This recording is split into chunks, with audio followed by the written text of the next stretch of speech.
prevented us from being able to do that. And so we've been working diligently, not just on this budget, but even looking ahead, where we anticipate that we'll be in a much stronger position to be able to make that advanced pension payment. But, you know, as far as the work that we apply to ensure that we would be in a position to pay as much as possible, we did everything that we possibly could. The only other way, of course, in which we could have put more towards the advanced pension payment is to have some more support from progressive revenue, of which we know that we have some limited options. But, you know, our fight is still, continuous and ongoing. As we will pass this budget, it will be balanced. And we know that once this budget is passed and balanced, that there's a collective commitment that I've received from business leaders as well as alders to work with me in Springfield to get the necessary revenue to put us on a faster pace to solvency. Your administration yesterday said the proposal as is would blow $163 million. It was unbalanced by $163 million. If that is the case and your administration believes that, is it incumbent on you to veto the package as is? Well, I mean, I think the first thing is to get the budget balanced, right? So, I don't want to get too far ahead of ourselves. So, it's my responsibility to continue to show up as I have done, to work with all members of City Council who are, I believe, interested in securing a balanced budget. And look, as I've said before, 98% of what's in the proposal that they have placed in front of me is everything that I proposed a couple of months ago, right? So again, I think I've said this before, they've, have admitted that this is less than 2% of our overall budget in terms of what we're talking about right now. And where the line is pretty clear for me, I don't believe this budget should be balanced with increasing fines, fees, and sicking debt collectors after poor and working people. I don't believe that that's the right approach. Sorry, one follow-up. On that, the comptroller did say, I forget the exact number, but you guys are baking into your budget a lot more revenue from debt collection. So how, you are attempting to because go after that in a more aggressive way, right? Well, we do fundamentally believe that, when people have debt, that they should pay it, right? It's a matter of how we do it responsibly, right? So yes, we hire individuals that can, target people who have the ability to pay.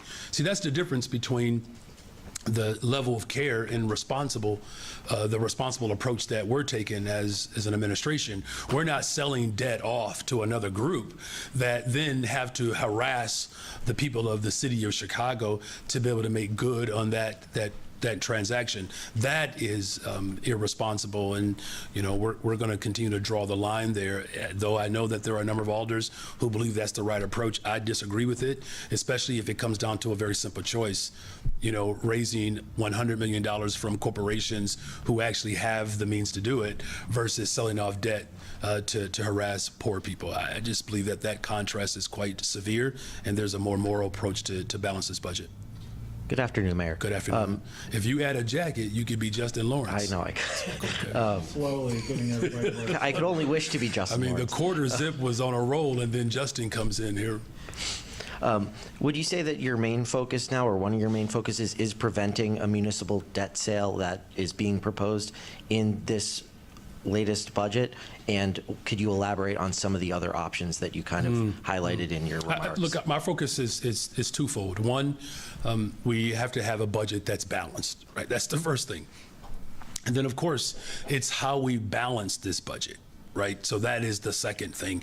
And where I believe certainly depart from what has been proposed is that, balancing it, off the backs of working people, particularly selling off debt and setting up a situation where working people and poor people are going to be harassed and berated by debt collectors. That is not the right approach. In terms of other options, our teams are still at the table, literally, negotiating what some of the other options could be. So the intent is to get to a plan that, if it passes, does not have that $163 million shortfall? I believe that that is the right approach, to balance it in that manner. I just don't believe that's responsible. Quite frankly, I don't even know if someone would even buy that debt because some of the parameters that they're trying to place around the conditions of selling off that debt, it basically disincentivizes a group from actually purchasing it, because the means and the practices that they use in order to collect the debt are quite severe, and I know that firsthand. Hey there. You need a sweater and a jacket. I do. I've been here every day. All my stuff's at the dry cleaner. But Okay. Switching gears slightly, Greg Bovino has been back in Chicago. Not clear if he's still here, but yesterday his agents had some interactions with Chicago police officers, and he told media outlets that for the first time we're receiving some assistance from Chicago PD and Evanston Police Department. Do you believe that Chicago police officers assisted Border Patrol, and if so, did they break the Welcoming City ordinance? Anyone at this point who would believe anything that Greg Bovino would say wants to be duped. He has been proven over and over again that he is a dishonest human being. Our police officers are working within the confines of our Welcoming City ordinance. That is the expectation, that they maintain that. But Greg Bovino is a very disturbed individual and has never spoken the truth. So from your perspective, did He's police a officers, liar. he's lying? And he has been lying, right? This is not the first time he's lied. Just to go back to the budget, I know we're talking about a compromise here, but if this final alternative proposal does pass on Saturday, as alders are saying, would you issue a veto of that package? Look, it really depends, right, on what's in it, right? I have not, completely made that decision yet, but I've made at least a couple of points pretty clear, which I'm grateful that they've backed off, right? They wanted to double garbage fees. They were looking to take 5,000 jobs from children, overwhelmingly children of color. I don't know why they even thought that was a good idea, but we at least got them to back off of that. Again, I believe that the real dispute is how are we going to get there, right?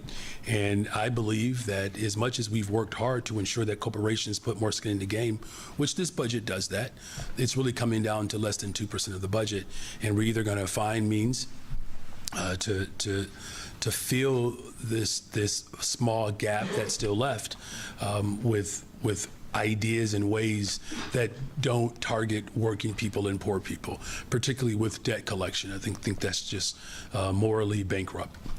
Good afternoon, Mayor. The Chicago Bears, Kevin Warren, have released a statement saying that their search for a new home has expanded once again, looking at Northwest Indiana.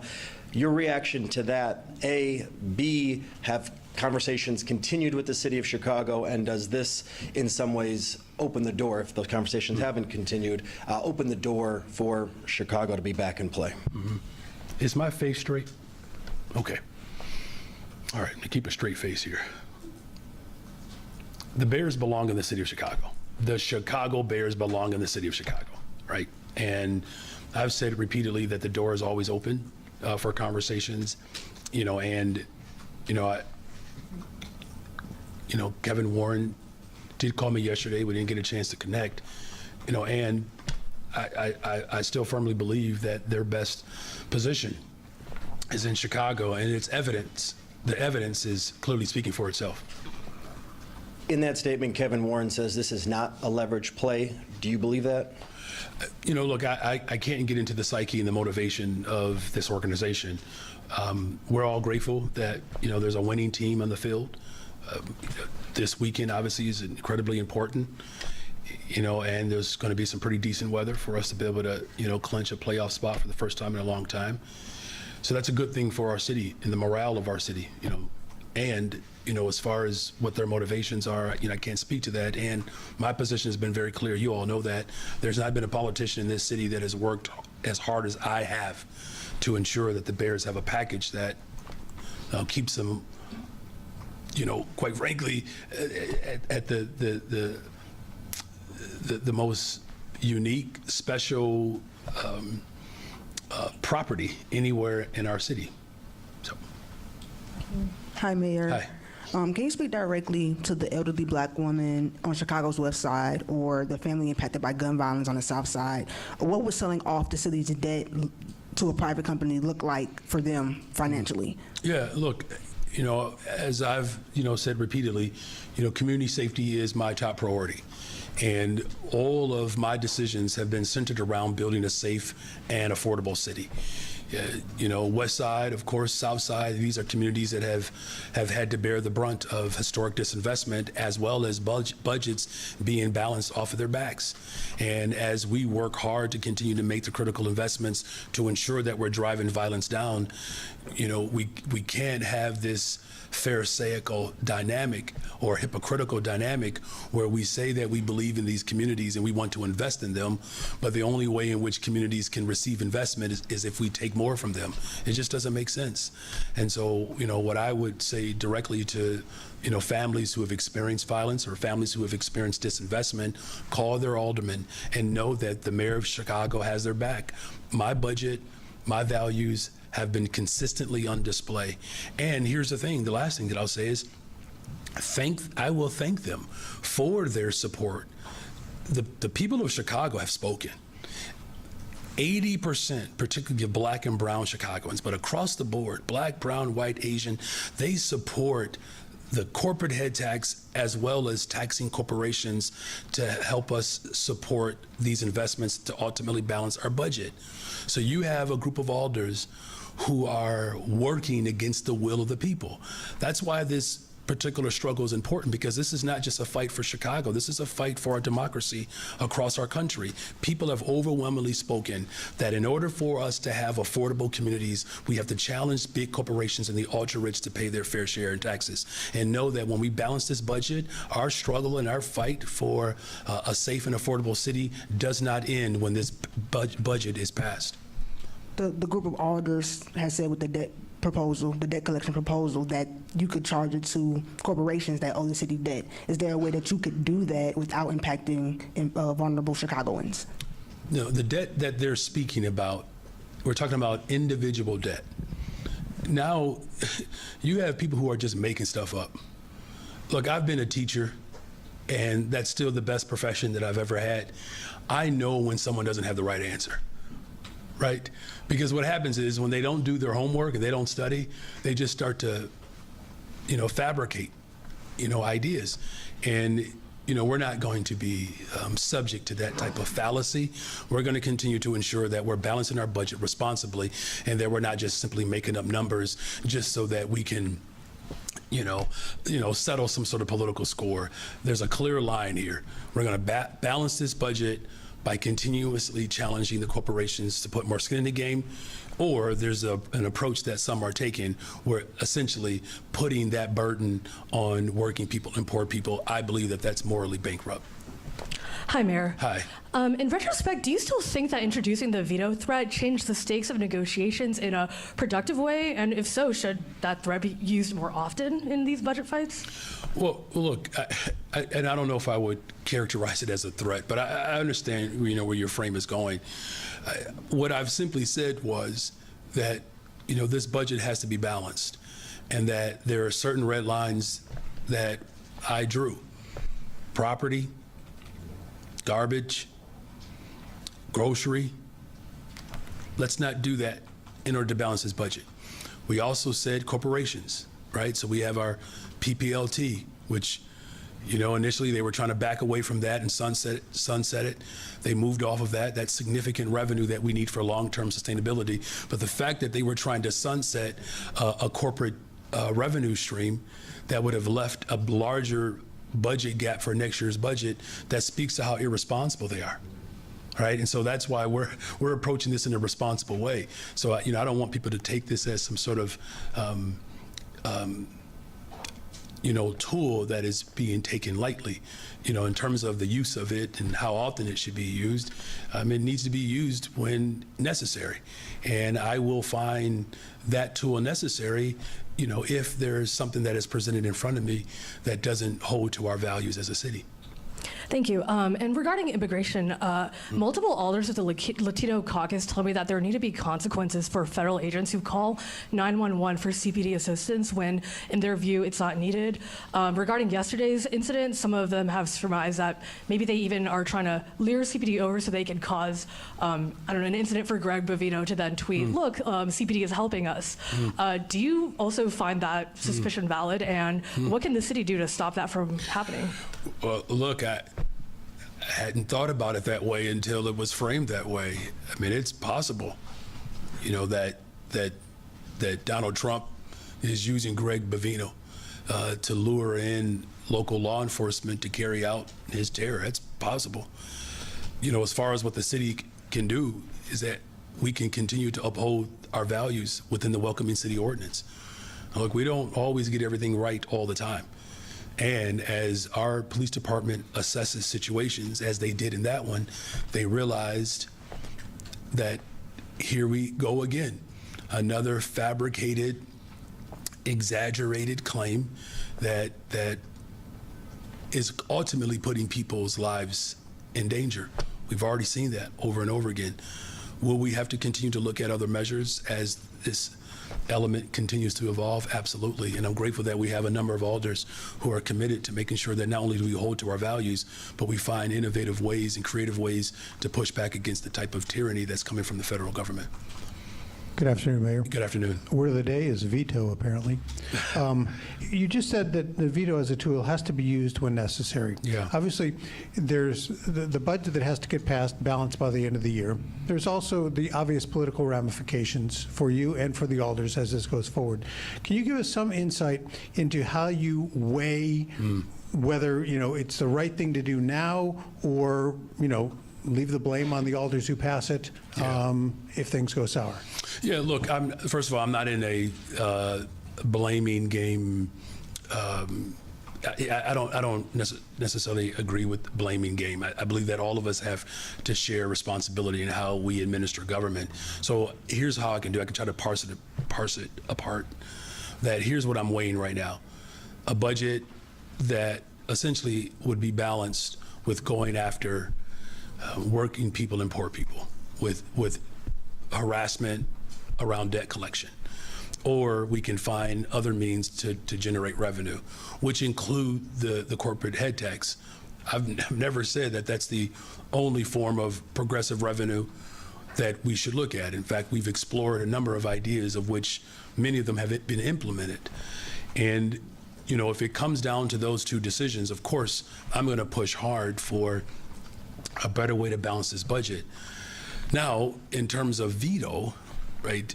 If I find this budget, to be irresponsible and unbalanced, then it leaves me with very few options, quite frankly.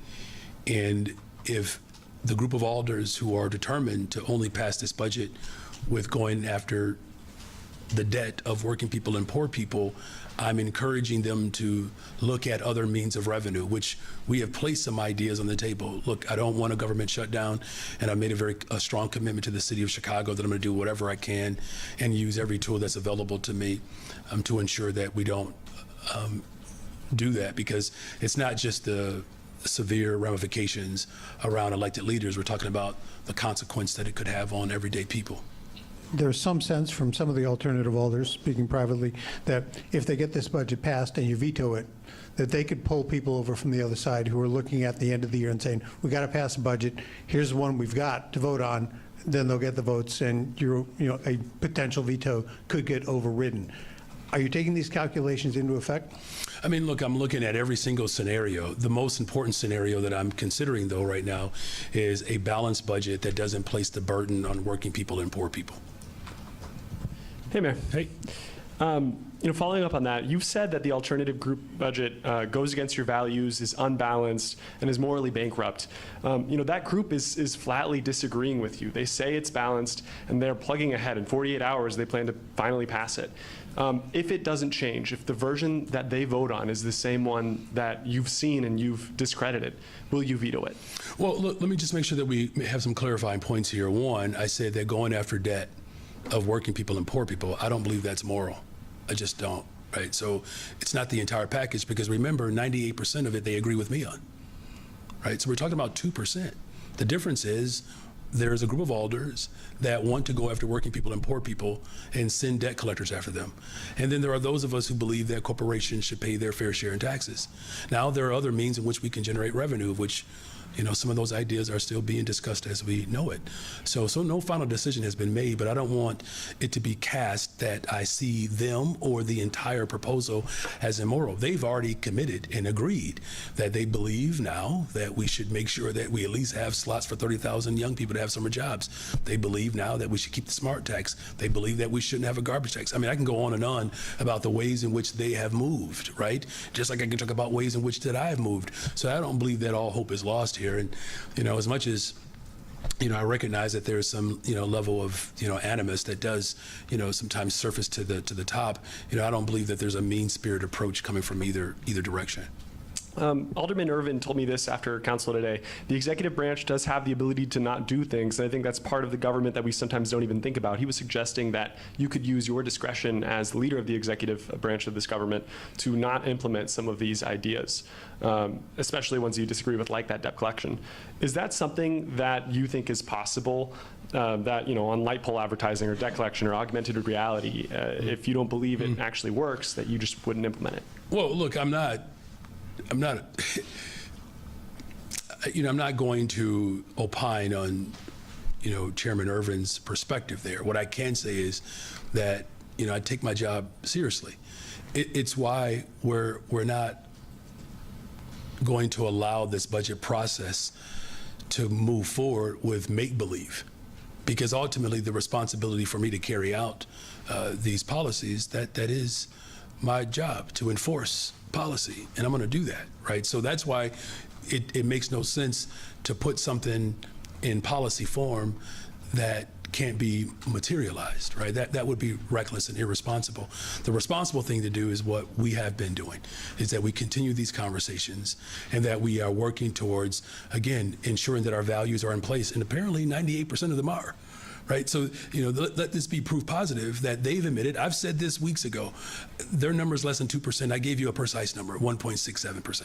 That's what we're talking about here, and I believe that we can come to a reasonable conclusion, you know, without forcing government to do something that it likely won't be able to do, particularly at a time in which there's something that we can do, that the people of Chicago want us to do. That just makes more political sense to me. But, you know, clearly some folks are dug into their ideological frame, and even with good evidence in front of them, they're still refusing to essentially come to the conclusion that everyone has come to, that corporations have the ability to pay, and it's not going to impact our overall economic growth. Hi, Mayor. Hi. Because we are talking about 2%, I guess the question is the debt collection a deal breaker to you? Yes. Yes. I mean, in very certain terms, yes. You know, look, especially if there's another way. It'd be different if we didn't have any other way. Look, this is going to come down to, you know, our ability to ensure that the vehicle that we're building has a full tank of gas. You know, you know, I'm a Gen Xer, right? There's nothing more disturbing and troubling than someone inviting you on a road trip and you don't have a full tank of gas. Right, it's not responsible. And trust me, I've had my share of trips without necessarily having a full tank of gas, and you know that's can be scary. You know, not to get too far off. It's a true story. I drive to St. Louis to ask what would be my wife's family for her hand in marriage, because it wasn't enough to get her dad and mom's permission. I got to get her uncles and cousins and aunts. So we go down there, and I promise you, I have a Jetta. Gas is like 99 cents, and I knew we could get down there, but it was a little iffy if we had enough gas on the way back. But I was so in love, and I needed to get to St. Louis to get permission from my wife's family that I would take care of her, and we would have a beautiful life together. I hope she still believes that, by the way. But when we got down there, we were a little low on money. And truthfully, we didn't quite have enough gas to get back. And her uncle, Uncle B, may he rest in peace, he shook my hand and put a $20 bill in my hand. And I thought to myself, I don't know how he knew that not only do we need gas, but we had to stop at KFC and get some wings as well. So we're not going to balance our budget with that mentality. It worked out for Stacey and I, but we're not going to put the people of Chicago at risk. I have another question, but I just want to ask a clarification on that. If it is a deal breaker, are you saying as long as that stays in the budget, you will veto it? I'm saying that as long as that is the approach, then we have to keep talking and keep organizing and keep working towards a reasonable, responsible compromise. Because keep in mind is that the parameters that they've established around the debt collection, there's no guarantee that that could actually happen. So it's not a matter of, and I got what your other colleague was asking, it's not a matter of whether or not I would enforce the provisions within the budget. Once you sell that debt off, if you're even able to find a buyer, what happens after that for them to be able to collect it? They need to be able to have certain tactics that give them the return on that investment. And by turning that over to them, if you're even able to find someone to purchase it, I believe places the people of Chicago in incredible harm. And that's not the approach that we should take, especially because there are other options. I also just wanted to ask you about the proposals to put advertising on light poles, city vehicles, bridge houses, and then just the video gaming piece as well. What do you make of those proposals? Yeah, look, I mean, I think those are worth exploring. I mean, again, there are some elements of those proposals that really that's not my jam necessarily, and I'm a reasonable person. If there's real numbers attached to some of those revenue ideas, I do believe it's worth exploring. How's it going, Mayor Johnson? It's going well, thank you. As a veteran of more than one Gen X road trip, I can concur about the need for a full tank of gas. We can swap playlist recommendations later, maybe. Last night during the Budget Committee hearing, Alders asked your finance team which would be worse for the city from a credit rating standpoint, passing an unbalanced budget or having a government shutdown, and they answered with no hesitation, a shutdown. Is that part of the calculus that you're considering as you weigh your approach and reaction to this budget? Look, that's another finer way to ask what your other colleague raised.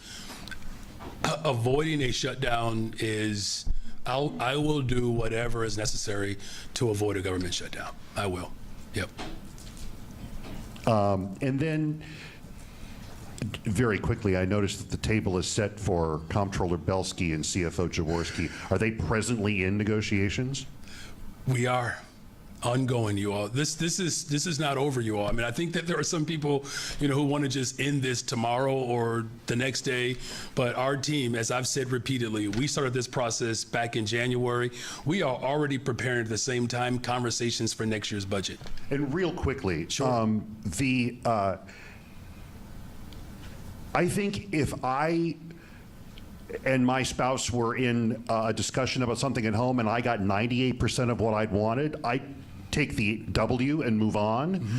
Is that a calculation here? Or is there a chance that you could look at this and go, you know what, I got 98% of what I want. I can work with the other stuff. Let's move on. Yes, this is what I'm saying. Like, look, it's not just the 98% of stuff. Let's just be clear. We have fundamentally changed the conversation in this city. We have. We are absolutely clear about what Chicagoans want in leadership. They want us to stand up and fight and protect working people. That's what they want. And they want corporations and the ultra-rich to pay their fair share in taxes. Now, look, it's not breaking news for me. I mean, this is what I have based my professional career on well before I was mayor. I have taken that fight on with conviction because it's the right thing to do. But there's a reason why, quite frankly, previous administrations didn't do that. Because of what I'm experiencing right now. That's why they didn't do it. Other administrations had the opportunity to put these proposals forward. They didn't do it because they didn't want the blowback. They didn't want, the constant, political ads, against your character. But I'm built differently. because I was built by the very people that I'm fighting for today. And so, yes, I had to stand firm to make sure that the 98% that we all agree on, that is actually codified in this budget. But let's be clear, that wasn't the case initially. They were trying to double the garbage fees. There were individuals that were calling for a grocery tax collection. There were individuals that wanted a property tax increase. We said we're not going to do that. There were individuals that took youth jobs out of the budget.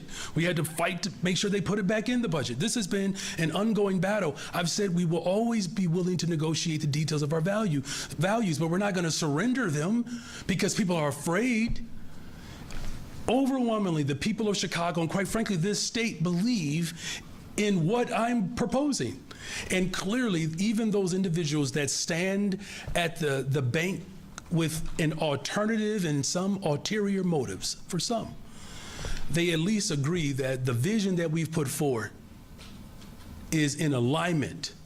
Now it's a matter of these final few dollars, how we're actually going to balance it. So it's about how we pay for it. And I believe that we can, come through with a reasonable conclusion, and there are some good alders, who do not necessarily agree with the corporate head tax, but they agree with the vision, and they are looking for other ideas, some of which have already been expressed, that our team is willing to explore, to put real numbers behind them so we can actually have a budget that's balanced. Thank you. Good afternoon. Good afternoon. Mark Armstrong, Chi Guardian, Deep South Press Corps. So, Mr. Mayor, by comparing yourself from time to time to Harold Washington during this year's budget process, are you suggesting that the older folk who are in line with the alternative budget are a second coming of the Veto Act 21, while a degree of foundational Chicago citizens believe that you're selling them south, like those evicted black tenants of that South Shore apartment complex, while proposing $200 million for spending on IAs and potential immigrants? I've never compared myself to Mayor Harold Washington. Never have done that. Really? And I've never compared alders to any other formation other than who they really are today, right? We don't have to look back in the past to describe what's happening today, but I've always said that, history doesn't necessarily repeat itself, but it certainly rhymes. But those are not my words, those are Mark Twain's words. Look, here's what's most important, that my values are the values of the people of this city. And that's what's being debated right now, the details around those values. And I believe that there are alders that are committed to working with my administration to come up with a budget that's balanced and that, again, protects working people in this city. And circling back to the continuation of another CHA story I initially broke this past summer, now that that HUD is in town again this week, allegedly to audit immigration status and criminal backgrounds of CHA tenants, how would you advise the local agency on avoiding remediation and a potential federal takeover in the event of substantial red flagging? Well, first of all, federal takeover is just, that's not only exaggerated, but it would be, severe. And I believe there's some constitutional elements there that we do get to ensure our protection is secured through the Constitution. As far as how we make sure that tenants are supported and that we have tenants, of course, that are not discriminated against, there's always ongoing processes and rules that will do that. I mean, look, we want our tenants in CHA to be safe and to feel safe. And we also want to make sure that individuals do not get discriminated against simply because of their background. Look, I've, shared my values very clear. You remember when I was a Cook County Commissioner, we passed the Just Housing Ordinance for that very reason. So I believe that we have to continue to ensure that people are safe, but that we also don't continue to penalize people and keep them out from having opportunities to have what is a human right, which is housing. So to clarify, are you saying that HUD won't find any discrepancies like? I don't know what they're going to find. What I'm simply saying is that whatever their investigation if in fact this investigation moves forward, that we ensure that we're protecting people's fundamental rights to be able to have something that is, very basic for all of for human beings, which is housing. And real quickly. Thanks, Mark. Wait a minute. Real quickly, how do you account for that $200 million dollars in spending when Jason Irvin says that the relief mission is over with? What $200 million of spending? For IAs and potential For IAs? Mm-hmm. I don't know what you're referring to. There's people who enter the country and stay here without permission. People are just making stuff up. There's no specific appropriation for individuals. If you're referring to undocumented folks or immigrants, people are just making stuff up. And here's what happens, though. You can pass the mic. Thank you. Here's what happens is that when people are losing, they'll just find ways to cheat. That's what's happening. The people are just making stuff up. It's inaccurate, and it's meant to continue to divide people. What's unfortunate, though, too, is about this divide that is being promulgated. It's leading to discussions of war against an entire nation. And you all can go back and look at the tape from 2 years ago. I warned not just this city, but the people of this country, that the access to natural resources have always dominated this conversation around what's happening in Central and South America. And now the evidence is quite clear, where now you're looking at a president of the United States of America using false information like what's being discussed now to justify war on brown people and black people across the globe. It's why we have to be very thoughtful about our language, how we talk about these elements in society, but also ensuring that we're speaking truth. The more we use awful language, the more we allow for misinformation to dominate. It's the warning, of course, that James Baldwin expressed, that ignorance and power allied is the most ferocious enemy of justice. And that's why we are beating back against ignorance and certainly against the powerful forces that have made it very clear that they would rather protect their profit than protect humanity. Mr. Mayor, the only question I have for you is, I was wondering whether you would be interested in weighing in on the historic nature of this budget battle. Some longtime political observers we've talked to say they've never seen anything quite like this, where you have a group of aldermen, rebellious aldermen, and they create an alternative proposal with items that you are opposed to. Can you comment on that, just the historic nature of what's happening here? Yeah, well, look, let me just, offer this up, that the budget that I have proposed is a budget that reflects a long history of progressive struggle in this city. And, I stand on the shoulders of some incredible women and men who fought for not just a seat at the table, but to ensure that that table was diverse and that table reflected the values of working people in this city, to have a say-so in the direction of how our city moves forward. And, I'm proud of the fact that the people who struggled to ensure that our values could be carried out in this moment, some of which are still alive today, and those who are ancestors, that we are standing on those shoulders. And I'm constantly reflecting about the legacy of Al Raby, a public school teacher like myself who taught social studies, who organized resistance in this city and led wildcat strikes and parent strikes in this city, and organized with other people like Timuel Black to bring Dr. King to Chicago to fight for housing. And now there's an entire teachers union that is centered around those values, not just fighting for education, but fighting for affordable housing. And of course there are, leaders like Karen Lewis, who I think this room is, maybe save a couple of you who may not have been here at that time. She would have won in 2015. She would have. And to know that what she fought and quite frankly sacrificed for is that we're living out those values. We have contracts in our parks, contracts in our schools that center, working people. A TIF surplus in this budget that many people say it was not possible to declare in a way that could help put our school district on a pathway to solvency while we continue to fight for revenue in Springfield. It's humbling, quite frankly. The last thing that I'll say is, I did get a chance to go visit Reverend Jackson, and many people know that he is, in a difficult state of being right now. And I was sharing with him, because he's still pretty sharp and he's aware of what's going on around him, that we're standing firm on the Rainbow Coalition that he helped build, but we're also standing firm on ensuring that access to health care, particularly mental health, access to education, investing in transportation, investing in our young people, that fight is still alive, Reverend, and that we're still carrying that fight on. And the little bit of strength that was in his body, he just lifted up his fist and got it up to about his shoulder.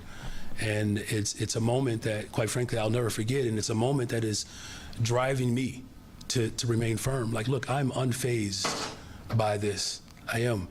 What I'm most concerned about is ensuring that not only do we protect working people, but we set ourselves up for future fights that we have to win. Because I think, to your other colleague's point, we may not get everything in this budget. We may walk away with only 98% of what we wanted. And, if we can get to a point where it gives us room to fight for that last 2% in a form that I believe the people of Chicago want and deserve, then that's a fight that's worth staying a part of. So that's my reflection, and I'm looking forward to the continuous organizing of Black, brown, white, Asian folks across the city to ensure that the safest, most affordable big city in America is Chicago. Good afternoon. Good afternoon. Going back with the Chicago Bears, a few minutes ago you said the Chicago Bears belongs to Chicago. Do you think in a certain way the fact that they're exploring Indiana as a new home, they're putting political pressure, and at this point what the city can do? That's a fair question. I think this is what was raised earlier about leverage. I mean, if they are, it's not good leverage. Is my face still straight? It's not good leverage. They do belong in Chicago. And the fact that the best proposal that we've seen so far has been the proposal that we put forward, right? What we heard was they are moving towards Arlington Heights. What you didn't hear was a proposal. What you've heard again, that they're exploring outside of Cook County, Northwest, I'm not even going to say it. They're exploring a different area outside of the state of Illinois, but you have not seen a proposal or a plan. You've only seen one proposal and one plan. And that's the one on the lakefront, because that's the best one that's still available. And look, I will always say the door is always open. 1 week they were first in the in the playoffs, and they were the 7th seed. Now they're second. I mean, maybe that's somewhat indicative of like just how the pendulum could swing one way or another. But I will say that I still believe Chicago is the best option and the best place for the Chicago Bears. Good? All right, you all, thank you. You've been very gracious. Did the $20 get you back from St. Louis?